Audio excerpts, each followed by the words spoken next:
அன்பு நேயர்களுக்கு இனியதொரு வணக்கம். நம்முடைய சிம்மம் ராசிக்கார நேயர்களுக்கு நம்ம இன்னைக்கு பார்க்க போற மிக முக்கியமான இந்த வீடியோ பதிவுக்கு முழுமையா போறதுக்கு முன்னாடி முழுமுதற் கடவுளான அந்த முருகப்பெருமானை மனதார ஒரு நிமிஷம் கண்மூடி வணங்கிட்டு அப்புறமா வீடியோ பதிவுக்குள்ள போகலாங்க. ஓம் முருகா போற்றி, ஓம் முருகா போற்றா போற்றி, ஓம் முருகா போற்றி. என்னை காக்கும் அன்பு தெய்வமே முருகனே போற்றி. என் வாழ்வில் நல்லதே நடக்கும், நிச்சயமாக நல்லது மட்டும்தான் நடக்கும். பொதுவா நம்மளோட சிம்மம் ராசிக்காரங்க அப்படின்னு எடுத்துக்கிட்டாலே இவங்க தன்னோட சொந்த உழைப்பால மட்டுமே வெற்றி பெறக்கூடியவங்களா இருக்காங்க.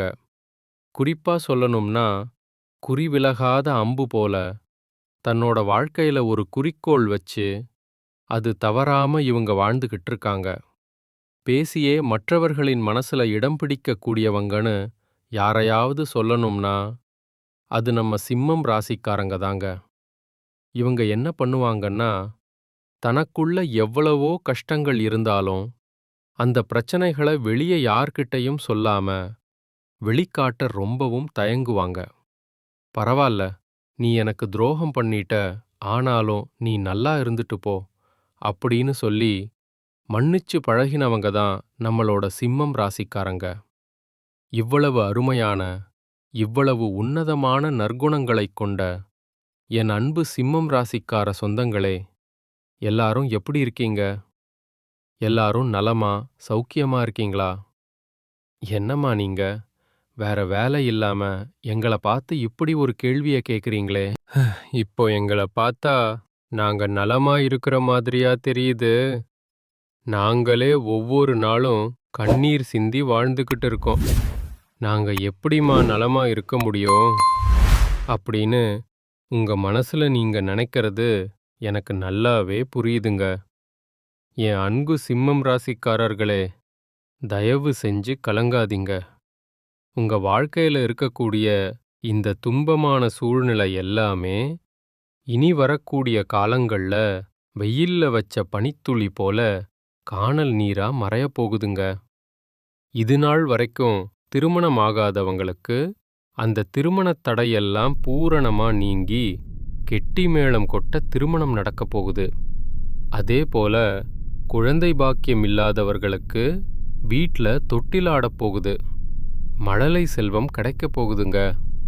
நீண்ட நாளா பூர்வீக சொத்து ரீதியாக இருந்த அனைத்து விதமான பிரச்சனைகளுக்கும் ஒரு நிரந்தரமான தீர்வு கிடைக்கப் போகுது. உங்களுக்கு நியாயமா வரவேண்டிய அந்த பூர்வீக சொத்து தானா தேடி வந்து உங்க கையில சேரப்போகுதுங்க. உங்க கையில பணப்புழக்கம் இதுவரைக்கும் இல்லாத அளவுக்கு அதிக லெவல்ல இருக்க போகுதுங்க.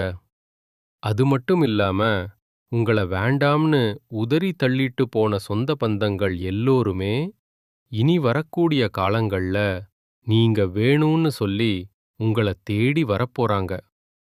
ஆனா ஒரு சின்ன விஷயம், நம்மளுடைய சிம்மம் ராசிக்காரங்க ரொம்ப எளிதில் திருஷ்டியால பாதிக்கப்படுறாங்க. யாராவது ஒருத்தர் சின்னதா பாராட்டினா கூட, இல்ல கைத்தட்டல் கிடைச்சாலும் கூட உடனே உங்களுக்கு உடல்நிலை சரியில்லாமல் போகலாம். கண் திருஷ்டியால தீராத உடல் சோர்வு, திடீர் மருத்துவ செலவு ஏற்படலாம். ஆனா கவலைப்படாதீங்க, கெட்ட சக்திகள் சிம்மம் ராசிக்காரர்கள் இருக்கக்கூடிய வீட்டை இனி நெருங்கவே நெருங்காதுங்க. அவையெல்லாம் உங்கள பார்த்தாலே ஓடி ஒழிஞ்சுக்கும். அதுக்கு நீங்க என்ன பண்ணணும்னா, சிம்மம் ராசிக்காரங்க காவல் தெய்வமான முனீஸ்வரரை ஞாயிற்றுக்கிழமைகள்ல தவறாம வழிபாடு செய்யணும். முனீஸ்வரர் கோவில்ல போய் ஒரு தேங்காய் வாங்கி அத ஒரு சிவப்பு துணியில கட்டி உங்க வீட்டு வாசல்ல கட்டணும். அதேபோல சிவபெருமானுக்கு ஞாயிற்றுக்கிழமைகள்ல தாமரைப்பூ சாத்துவது ரொம்ப ரொம்ப விசேஷம். அப்படி சிவனுக்கு சாத்திய அந்த தாமரைப்பூவ வீட்டுக்கு பிரசாதமா எடுத்து வந்து வச்சுக்கணும்.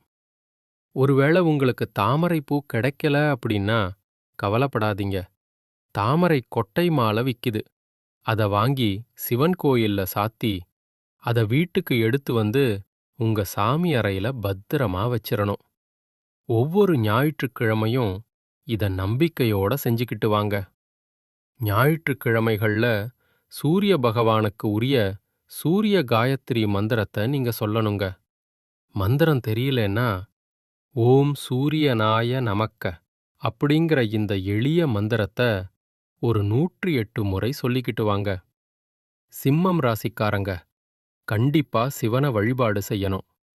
நான் முன்னாடியே சொன்ன மாதிரி தாமரைக் கொட்டை மமாலைய சிவனுக்கு சாத்தி அத வீட்டுக்கு எடுத்து வந்து வச்சுக்கணும். தினசரி உங்க குலதெய்வத்த மனசுல நினைச்சு வீட்ல தீபம் ஏத்தணும். உங்க குலதெய்வத்துக்கு தாமரைக் கொட்டை மாலை சாத்தி அத கொண்டு வந்து உங்க வீட்டு நிலப்படியில கட்டணும். இது வீட்டில் உள்ள கெட்ட சக்திகள நிச்சயமாக விரட்டி அடிக்குங்க. திங்கக்கிழமைகள்ல பக்கத்துல இருக்கிற சிவாலயத்துல போய் ருத்ர ஜபம் பாராயணம் செய்யணுங்க. சிவனுக்கு அபிஷேகம் செய்து அந்த அபிஷேக தீர்த்தத்தை வீட்டுக்கு கொண்டு வந்து வீடு முழுவதும் மறக்காம தொளிச்சு வித்தணும்.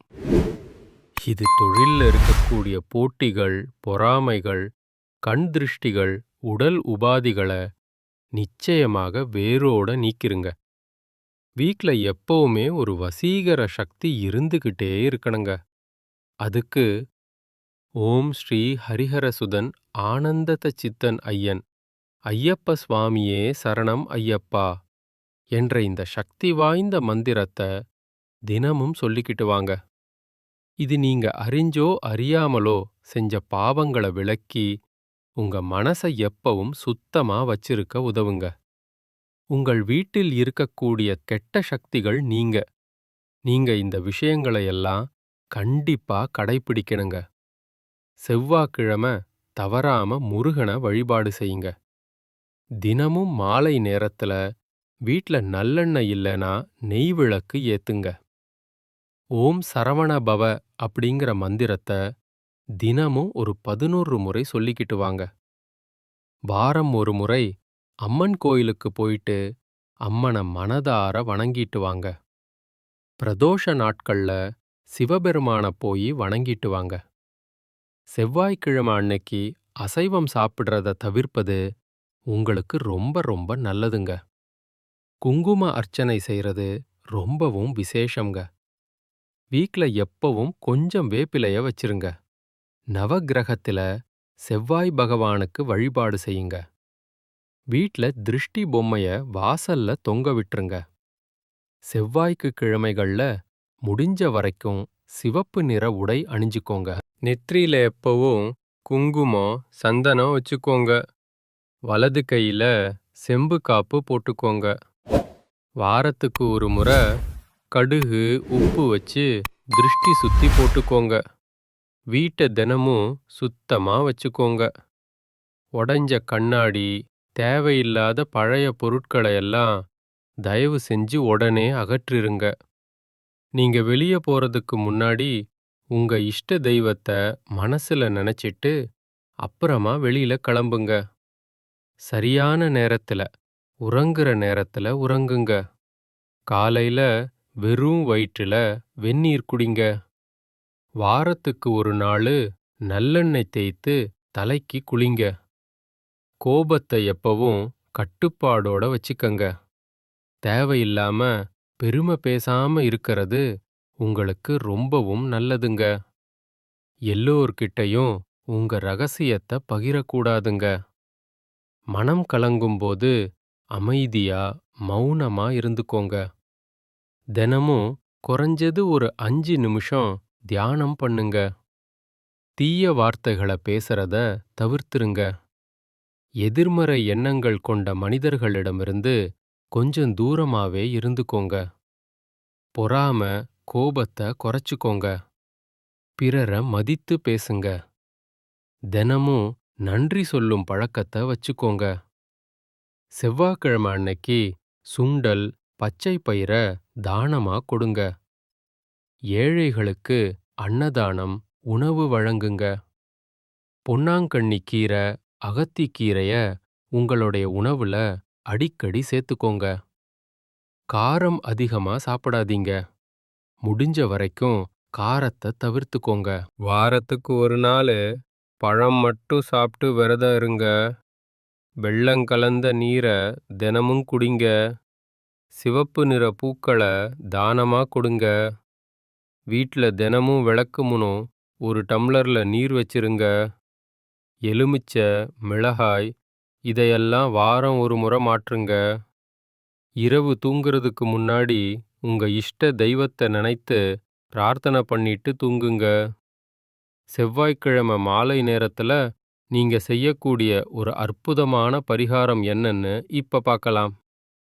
ஒரு எலுமிச்சை பழம், 2 கிராம்பு, ஒரு பச்சை மிளகாய் இதையெல்லாம் வாசல்ல வச்சு விளக்கு ஏற்றி முருகப்பெருமான மனதில் நினைத்து வேண்டிக்கோங்க. உங்கள் வீட்டில் இருக்கக்கூடிய கெட்ட சக்திகள் எல்லாமே பஞ்சி போல விலகி போயிரும். உங்களுடைய குடும்பத்தில நல்லது தாங்க நடக்கும். உங்கள் வீட்டில் தீய சக்திகள் இருந்தா நீங்க வீட்ல என்னென்ன தெய்வ புகைப்படங்களை வைக்கலாம் அப்படிங்கிறத பத்தி இப்ப தெரிஞ்சுக்கலாங்க. முதல்ல காஞ்சி காமாட்சி அம்மன், தீய சக்திகளை அழிக்கக்கூடிய அபாரமான சக்தி இந்த தெய்வத்துக்கு இருக்கு. வீட்ல தைரியம், பாதுகாப்பு தரக்கூடியதா இது இருக்கும். அடுத்தது காளி, பத்ரகாளி. கெட்ட சக்திகள், கண் திருஷ்டிய விளக்க இது ரொம்பவே உதவுது. பயம், தடைகளை நீக்க இது உதவும். மகாவிஷ்ணு, மன அமைதி, பாதுகாப்பு தரக்கூடிய தெய்வம். எதிர்மறை எண்ணங்களை குறைக்கிறதுக்கு இந்த தெய்வம் உங்களுக்கு ஒரு பெரிய பாதுகாப்பா இருக்கும். ஆஞ்சநேயர், தீய ஆவிகள், பயம் விலக நம்மளுக்கு ஆஞ்சநேயர் எப்பவும் துணையா இருப்பாரு. வீட்டை காக்கக்கூடிய காவல் தெய்வமா இவர் இருப்பாரு. பைரவர், இவரு இரவு நேர எதிர்மறை சக்திகளை விலகக்கூடியவராய் இருக்காரு. வீட்டு சுற்றுப்புற பாதுகாப்புக்கு பைரவர் ரொம்பவே பாதுகாப்பா இருப்பாரு. நரசிம்மர், தீய சக்திகளை முற்றிலும் அழிக்கக்கூடிய சக்தி இவருக்கு இருக்கு. சக்தி வாய்ந்த பாதுகாப்பு தெய்வமா இவர் இருக்காரு.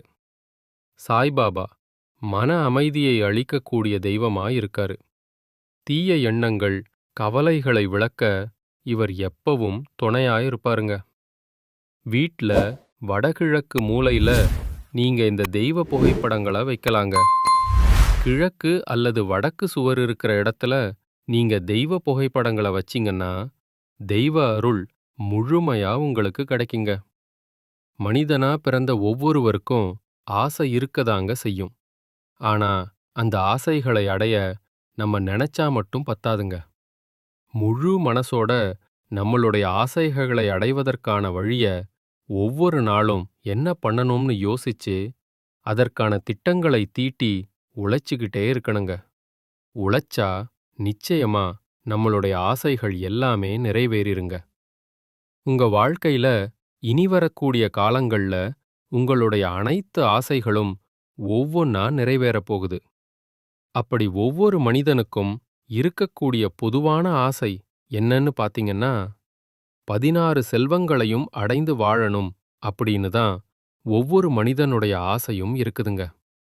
பணம் வேணும், பதவி வேணும், புகழ் வேணும், கௌரவம் வேணும் அப்படின்னு தான் ஒவ்வொரு மனிதனும் தினமும் வாழ்ந்துகிட்டு இருக்கான்.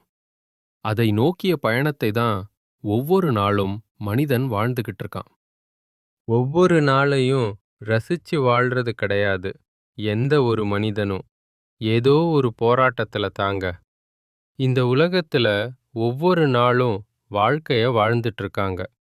சிம்மம் ராசிக்காரங்களே, உங்க வாழ்க்கையில இந்த மாதம் நடக்கக்கூடிய நன்மைகள் என்னன்னு இப்ப பார்க்கலாங்க. பணம் உங்க கைக்கு தாராளமா வந்து சேரப்போகுதுங்க. உங்களுடைய செல்வாக்கு உயரப்போகுது. குழந்தைகளால மன நிம்மதி உண்டாகப் போகுது. கணவன் மனைவி இடையே சண்டை வராம ரொம்ப ஒற்றுமையான வாழ்க்கைய நீங்க வாழப் போறீங்க. குடும்பத்துடன் சந்தோஷமான வாழ்க்கைய வாழப் போறீங்க. உங்களோட மனசுல இருந்த குழப்பங்கள் எல்லாம் நீங்க போகுதுங்க. அழியாத சொத்துக்களை நீங்க சேர்க்க போறீங்க. கல்வியில முன்னேற்றம் அடையக்கூடிய மாதமாக உங்களுக்கு இந்த மாதம் அருமையா அமைஞ்சிருக்குதுங்க. ஒரு கேள்வி. இந்த உலகத்துல யாருங்க உண்மையான கோடீஸ்வரன்? கோடி கோடியா பணம் வச்சிருக்கிறவங்களா? இல்ல புடிச்ச உணவுகளை சாப்பிடுறவங்களா? இல்ல புடிச்ச உறவுகள் கிட்ட பேசுறவங்களா? இதுல யாருமே கோடீஸ்வரன் கிடையாதுங்க. யார் ஒருத்தவங்க நோய் நொடி இல்லாம, எந்த விதமான மனக்கவலை இல்லாம, ராத்திரி நிம்மதியா தூங்குறாங்களோ, அவங்க தாங்க இந்த உலகத்திலேயே சிறந்த கோடீஸ்வரன். அப்பேற்பட்ட கோடீஸ்வரன் ஆகக்கூடிய யோகம் உங்களுக்கு இந்த மாதம் அமைஞ்சிருக்குதுங்க. உங்க வாழ்க்கையில இனி வரக்கூடிய காலங்கள்ல கவலை, கண்ணீர் அப்படிங்கிற பேச்சுக்கள்லாம் துளி கூட இடம் கிடையாதுங்க. இதுநாள் வரைக்கும் உங்களுடைய மனசில் இருந்த மனக்கவலைகள் எல்லாம் இனி வரக்கூடிய காலங்கள்ல காணாம போகப் போகுதுங்க. நீங்க ரொம்ப சந்தோஷமான, ஆரோக்கியமான வாழ்க்கைய இனி வரக்கூடிய காலங்கள்ல வாழப் போறீங்க. உங்க வாழ்க்கையில சந்தோஷம் என்னைக்கும் நிலைச்சிருக்க போகுதுங்க. நல்லதே நடக்கும். நிச்சயமாக என் அன்பானவர்களுக்கு நல்லது மட்டும்தான் நடக்கும். நன்றி, வணக்கம்.